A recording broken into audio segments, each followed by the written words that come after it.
He's right at home in the dozer. He loves to run dozer. Take this spruce too. Another Friday working on the forwarder. I think that thing's a communist. It's got joystick issues or control issues. Yeah, that was my forearm hitting the horn. They must be down here. I see a forwarder working back there. Swing and the orbit seem to be the ones causing the most grief, but it apparently doesn't do it when it's cold. It's got to warm up a little bit. So he's out there warming it up, seeing if he can get it to act up, and then I'll see if I can help him diagnose it. You can see here that Dean sorts out the bolts, and that's his pulp. Looks like Jeff's picking up a load of bolts. Moving ahead to find the next little pile to pick up. This is called the forwarder. Carries the wood out to the roadside so a truck can get to it.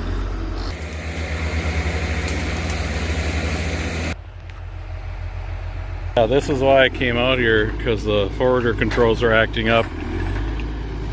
He's having a heck of a time running it. The warmer it gets, the worse they get. I asked him to get it a little bit warmer so it would stay warm long enough for me to help diagnose it. Must be acting up something fierce. So I'm going through the ICANN here, and I'm working on the left joystick, the east-west. Fine control at 7. Start slope. Max current, min current. So right now I'm scoping the swing. I'm swinging right, I'm getting gradual, and then I'm going to full swing. And then I stop swinging. Now I'm going to go back left, swing left, full swing. I'm just scoping the current output. Looks like it's working. I was doing some electrical testing inside, or just scoping stuff. I'm trying to find out which valve does what. I'm going to start unplugging them as he's running to try to label what's what. I'm wondering if the swing and the orbit are side by side. To me, the swing on this thing, whenever I run it, I have a hard time with the swing. I've always thought it's been a little touchy.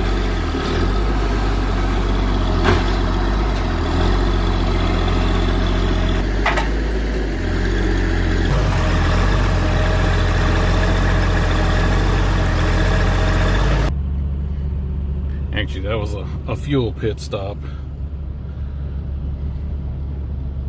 So I'm doing the left joystick, which would be the main boom.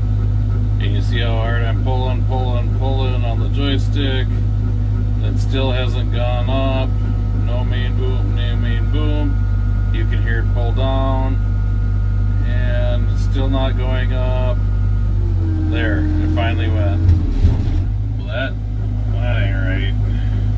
I got the joystick pulled all the way back and the main boom is not going up. I'll let off and I'm going to pull again, and it's slowly going up, and I have it full wide open. Well, if nothing else, I got the different valve sections labeled as to what they do. So now we got the cab tipped over.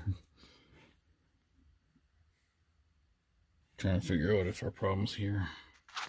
Oh, I'm back out here again. I never did fully edit that video. I think I just ripped my pants out. That was too big a step. I guess that ain't gonna make it on video. Ah, shoot. So, Jeff's got functions acting up. Like, this is the orbit. And it continues to spin for no reason, even when the door is open and all that, and it should not. So he's got that apart. There's several functions that are acting up. We must have some contamination. It sounds like they found some rubber And the filter, we got a new filter on the way. It should be here in a couple hours. But yeah, this is a spool. You ever see a hydraulic spool? And if you notice something else, I hate to even admit it, but I think there's a little water in this oil. I think we got a contaminated jug. So I think we're fighting two different problems here. But that's how hydraulic valves work. The spool, well, never mind. As it shifts that way or this way, it diverts the oil to one end of the cylinder or the other. And they're actually electric over hydraulic over hydraulic. And this is an electric solenoid that forces oil to push this spool, well, the spool in there, one direction or the other. That's how that works. That was a very poor explanation. Sorry about that. So we're manually forcing the plunger inside there. They seem to be working. There must be some dirt in this because this is the orbit and it's acting up quite a bit. This one seems a little sticky. We're going to spray a little lube in it and try it again by hand. Time to go test it. This is where I decide that there's too much water and contamination in this oil. We definitely have to do something about it. So I rented this filter cart and we put it to use. Just pop the cover off the tank. That's what the oil looks like. Should we give her a whirl?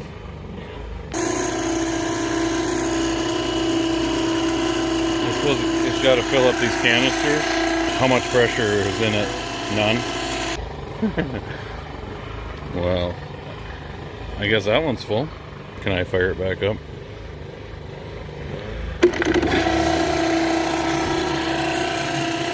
Definitely looks better coming out. Oh yeah. We took a lot of the tank oil just to fill the canisters with the filters in them.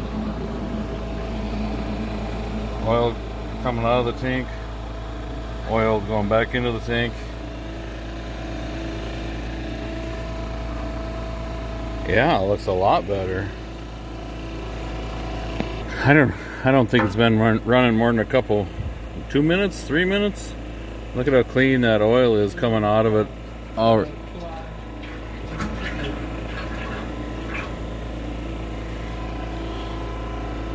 this hose is almost the same color as this one now. Of course, there's not a lot of oil in that tank at the moment. I doubt there's 5 gallons in it, 8 gallons. I think the tank only holds about 18. The system holds about 32. But obviously it's low because we changed oil out a couple of times and didn't bother to fill it completely back full. Can you tell which one is the dirty and which one's the return? This is the one coming out of the tank. This is the one coming out of the filter system. Can't really tell a whole lot of difference. I think it's time to run the machine and get some of the dirty or watery oil out of the rest of the system. We're gonna fire up the machine there, Jeff's.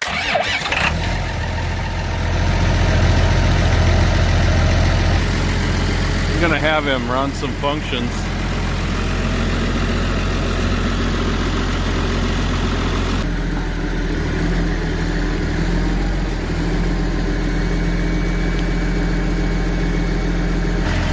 You could have this. You could have that running while it's not running.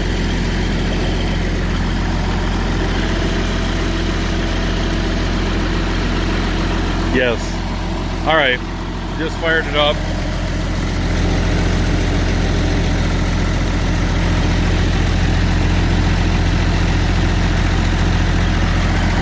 We were able to get some of that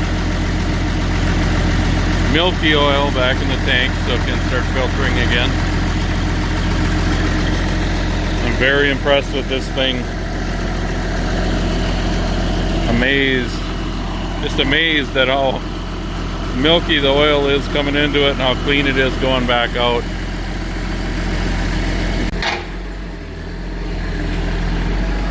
Trying to cycle more functions now. I think it's getting milkier again, as I would expect, as he runs more and more functions.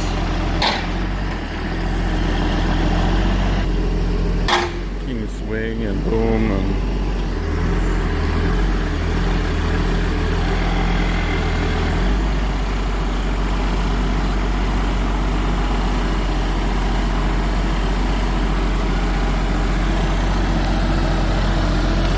I would expect this to get milkier the more he gets some of this oil that was trapped in the system in the tank.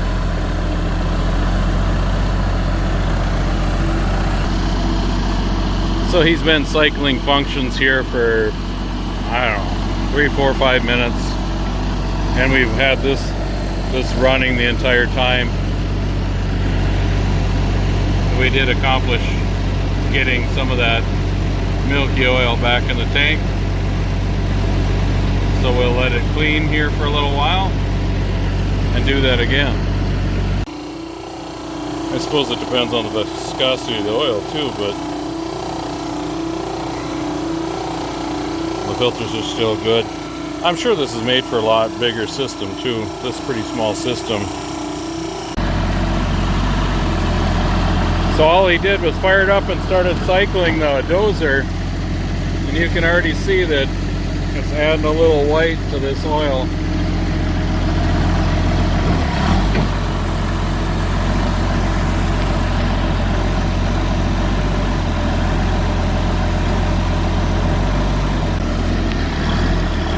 Okay, this is the second round of running the functions. I'm going to try to keep the hoses in the picture as we watch him operate the machine. Let's do that.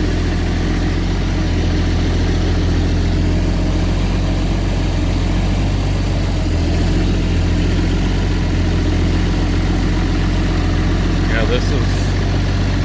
this does seem to be working rather well.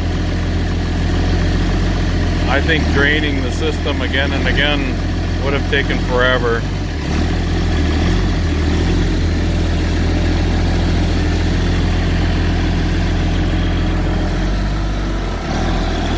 I like the extension cord.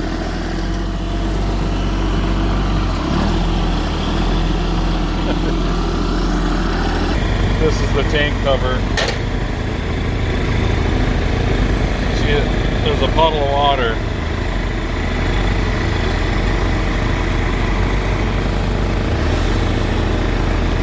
Condensation in there. Still trying to figure out how the water got in there.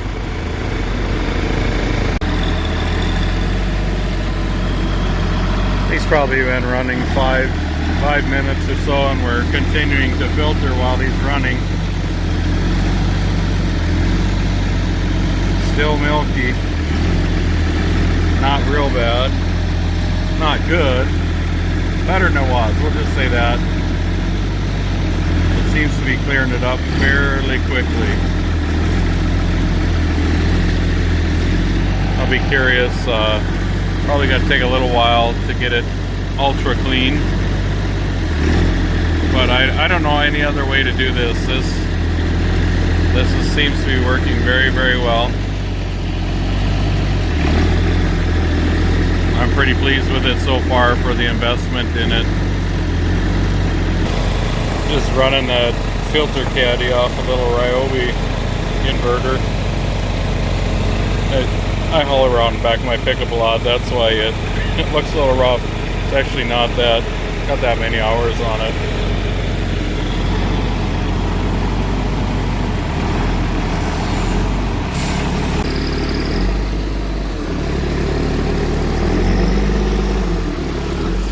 That's fine.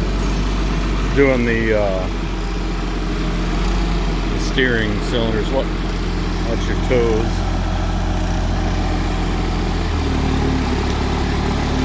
Just running the steering cylinders.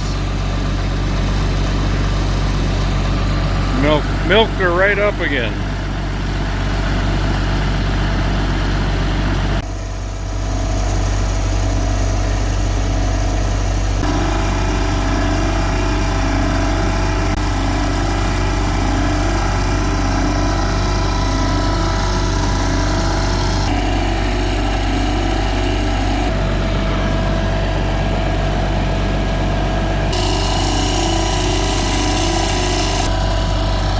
getting warm.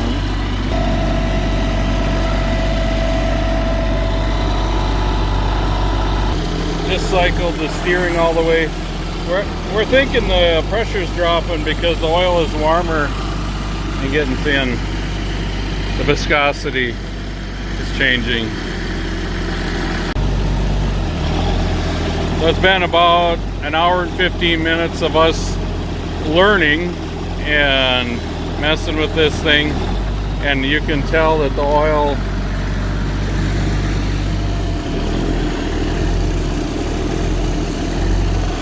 looks pretty good.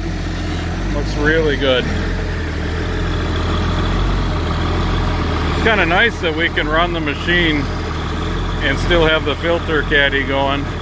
I don't know what they call it, but I call it a filter caddy. Well, the oil coming in and out. Let's do this.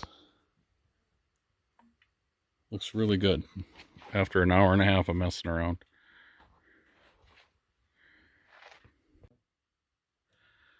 Oh, I wish I had a new hydraulic filter. Oh, hope it's the right one. I gotta figure out how to open this thing. Use this.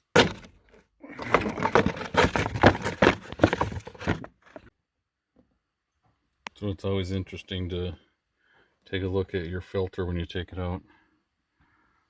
Must have had a hose come apart a little bit at one point in time. But overall, it doesn't look too bad. New filter going in.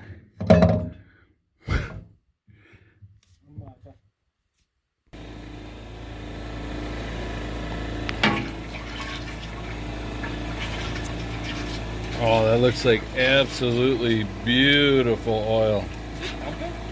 Oh yeah. It's so clear. And can you see the oil? Doesn't that look like brand new oil? Fresh from the factory. Oh, just got a bubble there.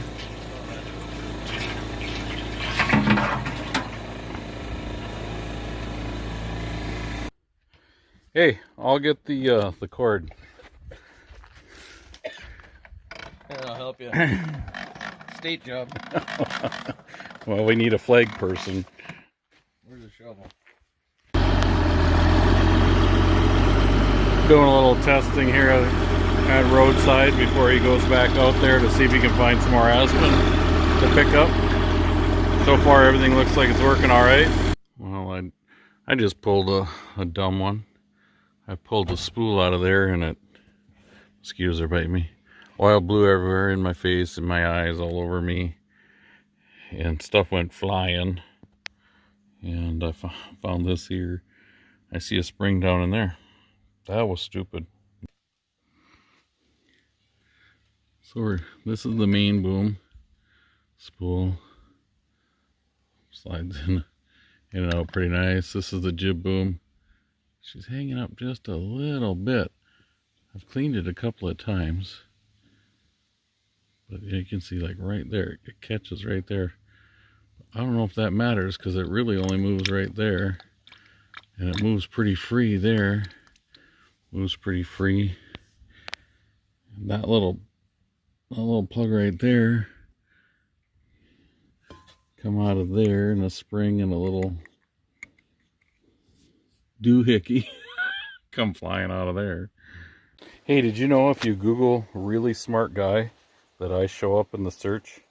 No, I'm just kidding. That was a good one. Actually, I think Michael J. Berg, he's a pretty smart guy. He told me that you got to keep these with that function, because that hole in here, that little hole, is very specific to that position in the valve bank. So don't lose them. So these are full of junk, I guess. The little thing in there is plunger, I don't know what you call it. Hanging up, so I'm cleaning. See, this one's for the orbit. Cleaning. Okay, we're cleaning. I know what I was doing wrong. I was supposed to say, "You gonna be a good girl? You gonna be a good girl?" And there it is. Okay, that's back in. I'm thinking about popping one of these back out and flushing the pilot oil out of this valve bank. I'm just gonna fire it up for a half a second, try to catch the oil. Good luck with that, right? But we'll see.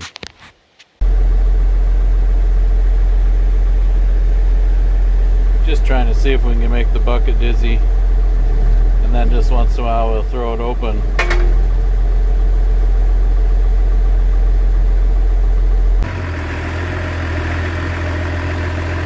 Well, we were just sticking to the orbit there. Now we're getting a little more I don't know, daring and trying other functions, because we might introduce